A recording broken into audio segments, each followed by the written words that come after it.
d'Esquerra Republicana, que és la força majoritària després de...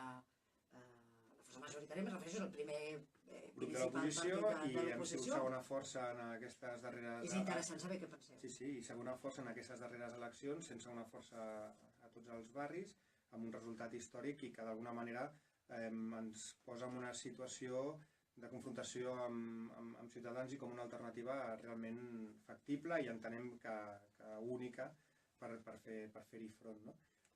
En tot cas, aquestes reflexions que fan altres partits polítics, nosaltres el que segur que estem convençuts que en aquesta ciutat el 2019 hi haurà un canvi de govern i aquest canvi de govern passa per posar-se d'acord una sèrie de formacions polítiques amb les quals hi ha diferents matisos. Entenem que això és una riquesa de política i una riquesa per la ciutat que ens obliga a posar-nos d'acord.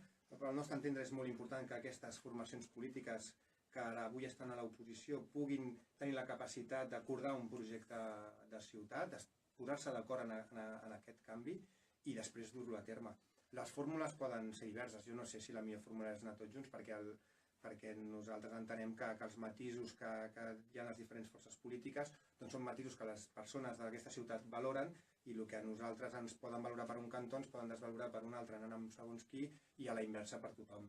Per tant, nosaltres tenim molt de respecte per les opinions i les propostes de tothom, però a nosaltres el que ens toca és intentar assolir el millor resultat per la ciutat perquè pugui tenir aquest canvi. Si el millor resultat passa perquè les diferents formacions puguin aglutinar el major nombre de votants i després posar-nos d'acord per tenir aquest canvi de govern, doncs aquest és el nostre camí.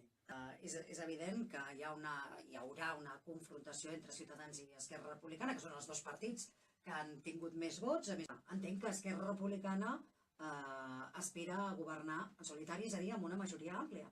Bé, Esquerra Republicana és evident que aspira a governar, treballem per governar i treballem per guanyar unes eleccions que tindran un tarannà segurament molt més difícil. El que evidentment tampoc esperem és governar sols, és que ens passa pel cap. Primer perquè creiem que és bo tenir companys de viatge que aportin matisos i després perquè també és evident que ningú obtindrà una majoria absoluta que tampoc entenem que és positiu per a la ciutat. Per tant, anem a guanyar unes eleccions però sent conscients que ho haurem de fer de manera conjunta amb altres formacions polítiques que a dia d'avui tenim molt bona entesa i fem treballs conjunts que es pot veure públicament en moltes de les mocions que presentem i en altres aspectes que de manera més discreta es treballa.